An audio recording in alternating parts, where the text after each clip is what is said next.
Warahmatullahi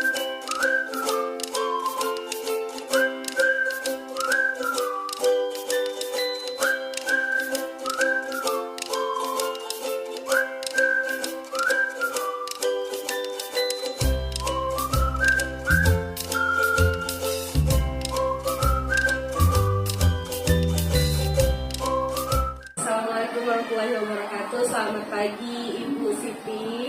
Waalaikumsalam warahmatullahi wabarakatuh. Selamat pagi juga Ibu Afni. Jadi Bu, seperti yang kita bicarakan sebelumnya, bahwasannya kami dari Pendidikan Guru Penggerak Angkatan 7 Kabupaten Bungo, kami ada tugas Bu di demonstrasi kontekstual modul 3.1. Tugasnya itu mewawancarai kepala sekolah atau pemimpin, bagaimana cara pengambilan keputusan berbasis nilai-nilai kebajikan. Nah, dalam kesempatan ini saya Sri Nova Endri Ahmi dari SMK Negeri 5 Bungo meminta izin kesediaan Ibu untuk diwawancara. Boleh Bu? Boleh. Terima kasih Bu. Jadi gini Bu, kita langsung saja ya Bu. Pertanyaannya yang pertama, selama Ibu memimpin di SMP Negeri 1 Tanah Sepenggal ini, apakah ada satu masalah yang Ibu pernah hadapi yang membuat Ibu dilema dalam pengambilan keputusan? Kalau ada, boleh ceritakan nggak? Oh boleh. Terima kasih kepada Ibu Afni, guru SMK Negeri 5 Bungo, yang telah sudi datang ke SMP Negeri 1 Tanah Sepenggal yang mewawancarai saya pada hari ini. Pernah Bu, pada tahun ajaran 2021-2022 di sekolah kami ini berkurangnya siswa. Karena mengapa? Ada penyebabnya. Sekarang ini kan sekolah-sekolah agama, pondok-pondok pesantren kan telah menjamur di kecamatan ini. Sudah banyak, di Tanah Bekali 1 pondok pesantren, di Candi 1 pondok pesantren, di Lubuk Landai Sungai Lilin 1 pondok pesantren, di dusunnya 1 pondok pesantren. Itu pondok pesantrennya saja, belum lagi sekolah MTS-nya Bu. Di Tenam ada MTS, nah, di Tanah Priuk juga ada MTS, banyak MTS ini sekolah-sekolah agama. Maka melihat kondisi itu, orang tua lebih berminat menyekolahkan anaknya di pendidikan agama. Dampak dari itu, berkuranglah siswa SMP Negeri 1 Tanah Sepenggal ini. Nah, dilemanya itu berdampak pada guru-guru honor Bu. Karena mengapa? Karena SMP kami dulunya itu jumlah kelasnya, rombelnya itu 12 rombel. Nah, sekarang pada tahun 2021-2022 itu menjadi 8 rombel. Jadi saya yang menjabat saat itu, saya panggillah guru-guru honor tersebut. Saya akan merasakan bagaimana kalau saya seperti guru honor itu.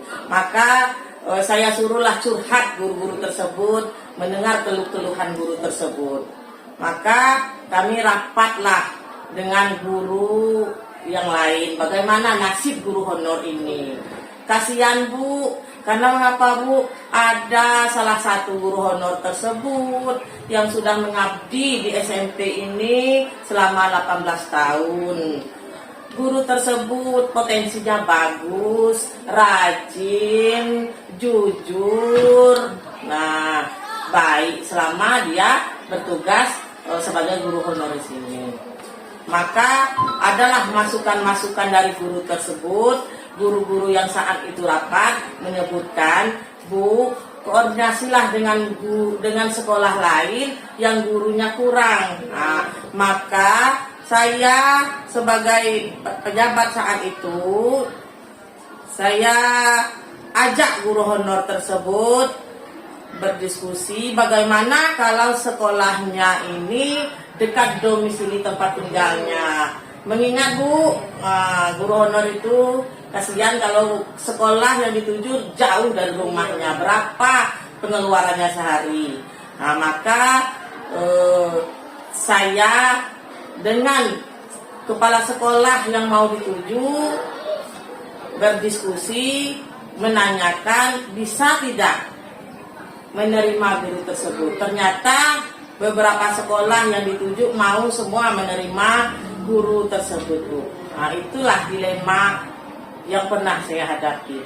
Oh iya Bu, jadi dari yang saya tangkap cerita Ibu tadi, dilemanya terkait guru honor ya Bu ya. Ada guru yang memang sebenarnya harus diberhentikan karena kekurangan murid atau tidak dapat jam, tapi akhirnya dengan berbagai pertimbangan Ibu merekomendasikan ke sekolah lain, begitu ya Bu ya? Iya. Bagus sekali solusinya ini Bu, solutif sekali kalau itu. Menurut saya itu solusi yang bagus gitu Bu. Jadi gini Bu, ini sekarang kita terkait masalah dilema tadi Bu. Kalau di modul yang kami pelajari di guru penggerak itu ada namanya dilema etika dan ada yang namanya bujukan moral. Nah, bagaimana cara Ibu mengidentifikasi kasus-kasus mana yang dilema etika dan mana yang bujukan moral? Kita lihat dulu permasalahannya apa. Kita identifikasi dulu masalahnya apa. Kalau benar dan hasilnya benar, maka itulah yang dijalankan. Karena yang benar itu tetaplah benar.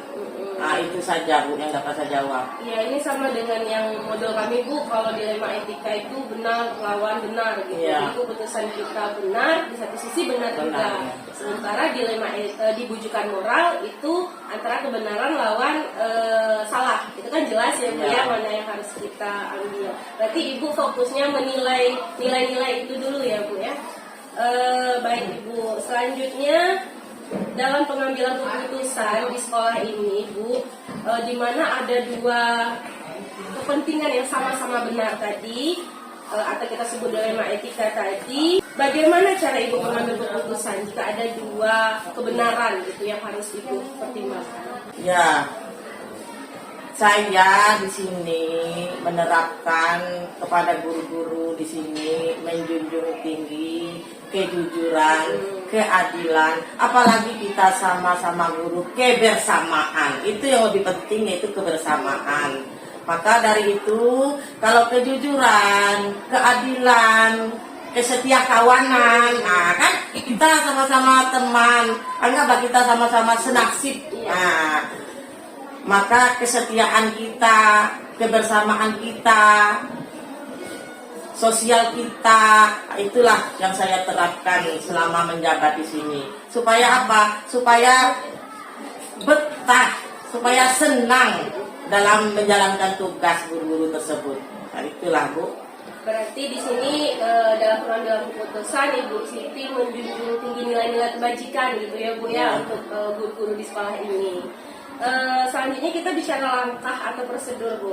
Kalau ada kasus-kasus dilema yang terjadi di sekolah ini, biasanya langkah-langkah atau prosedur seperti apa yang Ibu lakukan?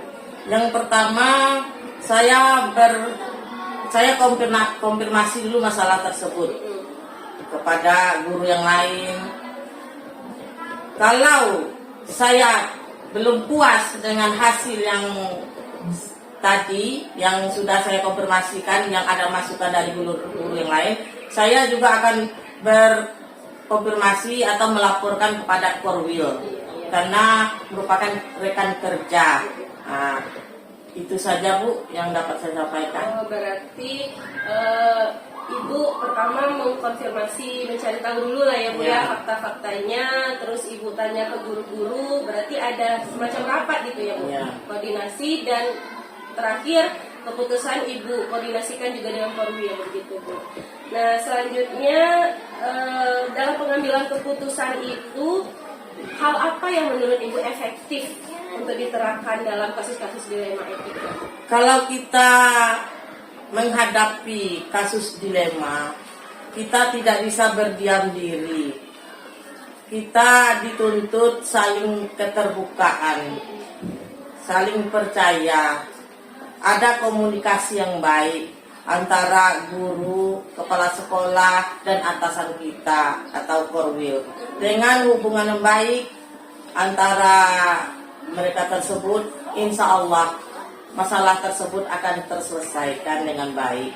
Ya, berarti intinya komunikasi dan keterbukaan ya Bu ya. Selanjutnya Bu, kita bicara masalah tantangan. Nah, tentu dalam pengambilan sebuah keputusan itu ada tantangannya ya Bu ya. Apa saja sih Bu yang menjadi tantangan Ibu dalam memutuskan sebuah kasus dilema etika? Ya, terima kasih pertanyaan itu Ibu Agni.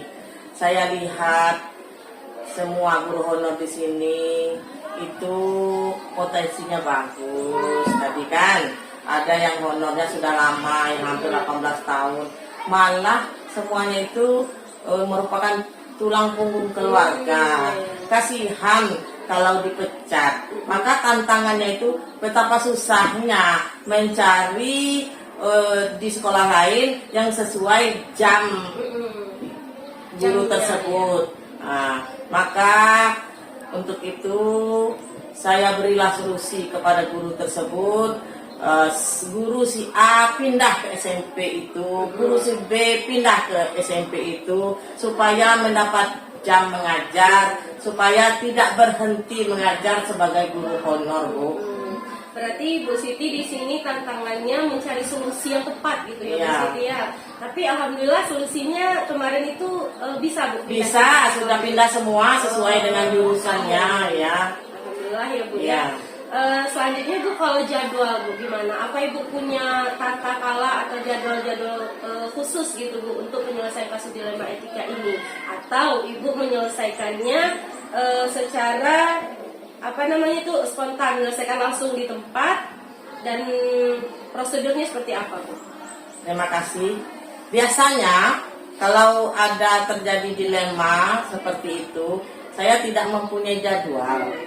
Kalau terjadi kasus, maka selesaikanlah hari itu dengan mengaitkan guru, kemudian korwil dan sebagainya, supaya kalau ada masalah jangan berlarut-larut, cepat dituntaskan. Jangan lagi masuk orang lain untuk masuk dalam masalah tersebut, berlarut-larut malah tambah membesar Bu. Makanya lebih cepat lebih baik Bu. Ya, saya setuju sekali Bu dengan Ibu. Kalau ada kasus dilema-dilema ini memang kita harus cepat tanggap gitu ya Bu ya. Nah, supaya kasus ini tidak melebar kemana-mana. Selanjutnya Bu, tentu dalam penyelesaian kasus dilema etika itu ada faktor-faktor atau ada pihak-pihak gitu Bu, seseorang yang mungkin membantu Ibu dalam penyelesaian kasus dilema ini. Ada nggak Bu? Ada. Itu kan kalau ada kasus itu kan diselesaikan oleh guru-guru yang ada di sekolah. Kalaupun belum bisa diselesaikan oleh guru-guru sekolah, kita kan ada atasan kita juga Bu. Bisa kita mencari solusi dengan korwil Bu. Nah, begitu selama ini menyelesaikannya. Jadi selama ini intinya Ibu berkoordinasi dengan berbagai pihak gitu ya. Ini yang terakhir ini Bu, pertanyaan saya dari cerita kita yang tadi. Tentunya ada pembelajaran Bu yang dapat kita petik dari pengalaman Ibu dalam pengambilan keputusan terhadap kasus-kasus dilema etika ini. Menurut Ibu, pembelajaran apa Bu yang bisa kami petik sebagai calon guru penggerak? Pembelajarannya itu yaitu kita harus berkomunikasi yang baik lah antara guru sama guru, baik itu guru PNS maupun guru honor. Kalau kita baik dengan guru honor itu betah mengajar Bu, tidak terasingkan. Kemudian kekeluargaan Bu, sifat kekeluargaan kita dan rasa simpati kita, rasa tenggang rasa kita kepada guru honor itu Bu. Nah, itulah yang bisa memperkuat, memperkokoh keutuhan kerjasama kita, rasa persaudaraan kita kepada guru honor tersebut Bu. Iya Bu, jadi intinya di sini Ibu komunikasi yang baik dan kekeluargaan gitu ya Bu dengan seluruh guru di sekolah ini. Nah Ibu Siti, terima kasih banyak. Kita sudah selesai ini Bu proses wawancaranya. Saya dapat begitu banyak pembelajaran dari cara Ibu mengambil keputusan. Mudah-mudahan bisa menginspirasi ini Bu untuk calon-calon guru penggerak ini. Ya, terima kasih kembali Ibu Agni. Terima kasih banyak Ibu. Selamat pagi Pak, apa kabar hari ini Pak? Alhamdulillah kabar baik. Jadi gini Pak, seperti yang saya sampaikan kemarin sama Bapak, kalau kami dari Guru Penggerak Angkatan 7 Kabupaten Bungo ada tugas mewawancarai 2 atau 3 kepala sekolah. Nah, tema wawancaranya itu tentang pengambilan keputusan berbasis nilai-nilai kebajikan sebagai pemimpin. Jadi salah satu kepala sekolah yang diwawancarai itu Bapak Muhammad Taraki, kepala sekolah SMK Negeri 5 Bungo gitu Pak. Bersedia ya Pak ya kami wawancara Pak? Insya Allah bersedia. Jadi wawancaranya ini Pak kita akan fokus tentang bagaimana mengambil keputusan saat terjadi dilema etika gitu Pak. Ketika ada 2 kepentingan atau 2 keputusan yang sama-sama benar dan Bapak harus memutuskan apa dan bagaimana keputusan yang terbaik di antara 2 kebenaran itu. Jadi tema kita itu hari ini Pak. Pertanyaan pertamanya seperti ini Pak. Selama Bapak menjadi kepala sekolah, apa Bapak pernah mengalami dilema dalam mengambil sebuah keputusan? Jika pernah, boleh ceritakan Pak, seperti apa dilema yang Bapak alami? Terima kasih Bu Apni sebagai guru CGP, calon guru penggerak. Saya akan mencoba menjawab dari pertanyaan pertama. Semenjak menjadi kepala sekolah, tentu banyak sekali kasus yang pernah saya hadapi. Dan beberapa kasus itu menimbulkan dilema bagi saya dalam pengambilan keputusan. Contohnya, ada kejadian baru-baru ini, ada murid yang harus berhenti sekolah karena orang tuanya di PHK dengan ekonomi dan kesehatan yang tidak baik. Sehingga anak ini diharapkan bisa bekerja membantu ekonomi keluarga. Keluarganya juga harus pindah ke daerah yang jauh karena sebelumnya tinggal di mes PT. Di satu sisi murid ini yang baik, rajin, dan sudah kelas 12, ada kelas terakhir. Dia juga masih ingin melanjutkan sekolah. Dia mencoba bertahan menumpang tinggal dengan tantenya yang jarak kurang lebih 2 jam dari sekolah dan harus berulang tiap hari. Saat kejadian ini diketahui wali kelas dan murid ini menyampaikan bahwa mungkin dia tidak akan melanjutkan sekolah karena tidak ada biaya. Wali kelas berkoordinasi dengan wakakiswaan dan menyampaikan kasus itu kepada saya. Saat kasus ini sampai di telinga saya dari laporan wakakiswaan, saya cukup dilema karena jika saya membiarkan murid ini berhenti sekolah, dia bisa bekerja dan membantu keluarga, namun tentu akan menghambat masa depan atau pendidikannya. Jika tetap sekolah akan bagus untuk masa depan murid ini. Namun dia tidak punya keluarga di sini. Ekonominya sangat memprihatinkan. Dan kesulitan untuk bertahan untuk keseharian dan sekolahnya. Setelah mempertimbangkan beberapa hal dan berkoordinasi dengan beberapa pihak, akhirnya saya memutuskan untuk memberikan beasiswa kepada siswa tersebut, mengizinkan dia tinggal di sekolah dan menyampaikan kepada orang tua agar mendukung keputusan ini, karena waktu itu murid ini atau siswa ini yang sudah kelas 12 tidak terlalu lama untuk menyelesaikan sekolahnya.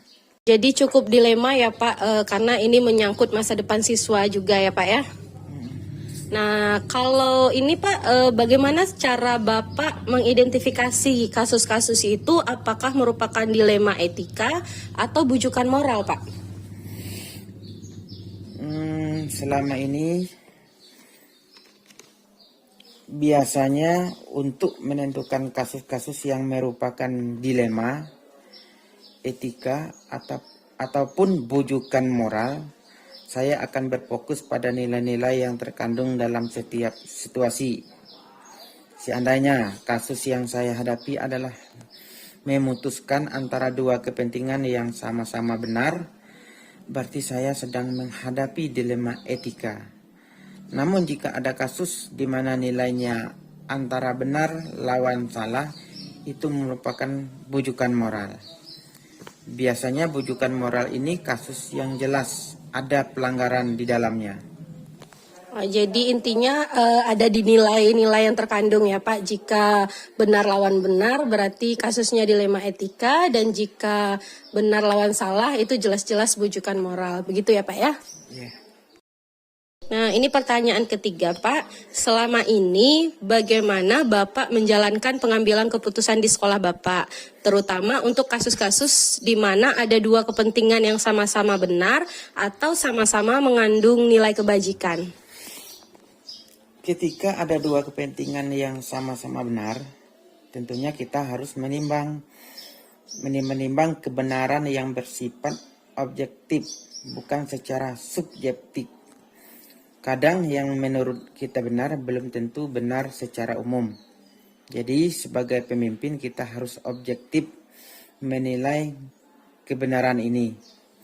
Jika memang tidak ada pelanggaran hukum, yang perlu kita putuskan adalah antara dua kebenaran. Maka prinsip saya adalah memutuskan untuk kepentingan bersama, mengedepankan keadilan, kebenaran, serta mempertimbangkan efek untuk kedepannya. Baik Pak, jadi untuk kasus dilema etika itu Bapak punya prinsip yaitu mengedepankan kepentingan bersama, keadilan, kebenaran, serta mempertimbangkan efek untuk kedepannya, begitu ya Pak. Nah, bagaimana dengan langkah-langkah atau prosedurnya Pak? Apa Bapak punya langkah-langkah atau prosedur yang biasanya Bapak lakukan selama penanganan kasus di sekolah ini? Kalau berbicara tentang langkah atau prosedur dalam pengambilan keputusan, biasanya saya pertama, menganalisa kasus dan nilai kebaikannya. Kedua, berkoordinasi dengan beberapa pihak yang berkepentingan seperti wakil kepala sekolah, guru BK, wali kelas, orang tua murid, dan lain-lain. Sesuai kasus yang dihadapi. Gunanya untuk mencari tahu fakta-fakta terhadap kasus ini supaya tidak ada miskomunikasi dalam setiap kasus. Yang ketiga, mengadakan musyawarah dengan guru-guru untuk kasus-kasus yang sangat dilema. Dalam diskusi bisa diuji benar salahnya kasus ini dan memunculkan berbagai opsi atau pilihan. Karena dengan adanya forum dapat mendapatkan ide-ide dan rekan yang lain, tentunya dapat menjadi pertimbangan saya dalam memutuskan.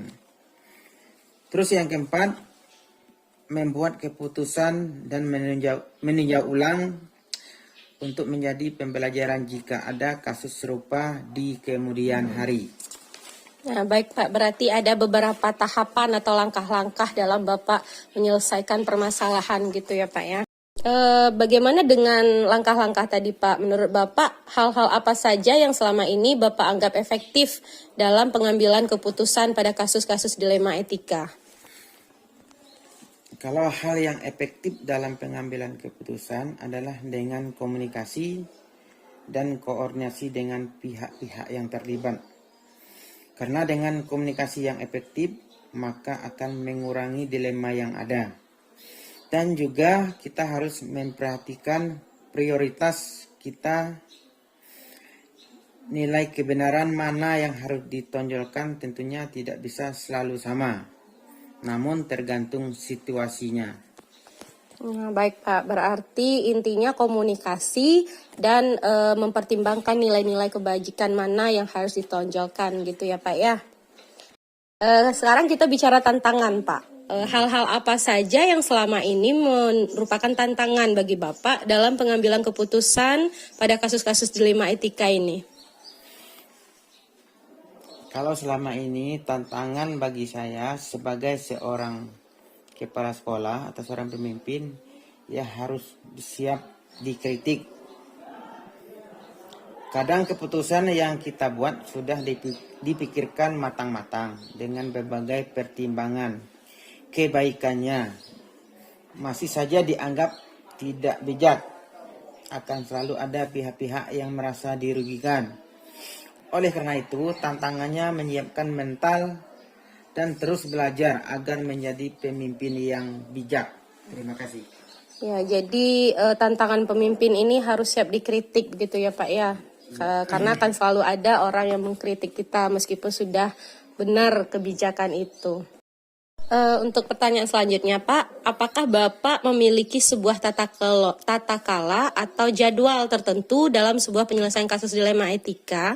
Apakah Bapak langsung menyelesaikan di tempat atau memiliki sebuah jadwal untuk menyelesaikannya? Bentuk atau prosedur seperti apa yang Bapak jalankan?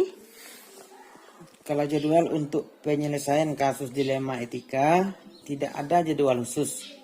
Biasanya bersifat situasional. Tergantung ada masalah atau tidaknya pada saat itu. Jika ada dilema etika, tentunya saya tidak bisa memutuskan di tempat secara spontan atau secara langsung. Ada prosedurnya. Jika berkaitan dengan murid, ada jalur mulai dari wali kelas, guru BK, wakakesiswaan, barulah kepala sekolah sesuai dengan tingkat dilema kasusnya. Jika situasi dilema dengan guru, biasanya saya berkoordinasi dengan wakil kurikulum.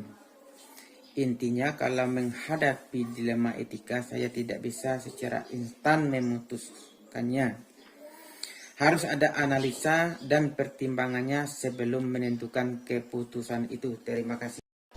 Selanjutnya Pak, tentunya dalam mengambil keputusan itu mungkin saja ada seseorang atau faktor-faktor yang membantu Bapak atau mempermudah Bapak. Nah, ada atau tidak Pak seseorang atau faktor yang mempermudah Bapak dalam pengambilan keputusan terkait kasus-kasus dilema etika? Kalau pihak yang biasanya membantu penyelesaian kasus dilema etika, biasanya wakil kepala sekolah, guru BK, wali kelas, dan kadang-kadang komite yang kami libatkan juga. Terima kasih. Nah, berarti Bapak melibatkan berbagai pihak gitu ya Pak ya dalam pengambilan keputusan. Ini yang terakhir Pak pertanyaan saya. Dari semua hal yang telah Bapak sampaikan tadi dari awal sampai akhir, pembelajaran apa sih Pak yang dapat kita petik dari pengalaman Bapak terkait pengambilan keputusan dilema etika yang mungkin nanti akan bermanfaat juga bagi kami calon-calon guru penggerak ini dalam pengambilan keputusan sebagai pemimpin gitu Pak? Dari pengalaman dilema etika yang pernah saya hadapi selama ini, poin-poin penting yang dapat dijadikan pembelajaran dalam pengambilan keputusan adalah ilmu komunikasi, karena dengan komunikasi yang baik akan mempermudah kita dalam pengambilan keputusan. Kemudian keputusan yang kita buat benar-benar harus dengan pertimbangan yang matang agar tidak ada pihak yang dirugikan. Terima kasih. Ya, terima kasih Pak sudah memberikan kesempatan kepada saya untuk mengajukan pertanyaan terkait pengalaman Bapak dalam pengambilan keputusan. Banyak sekali ilmu-ilmu yang saya dapatkan dari pengalaman ini dan sekali lagi terima kasih ya Pak ya. Sama-sama Bu.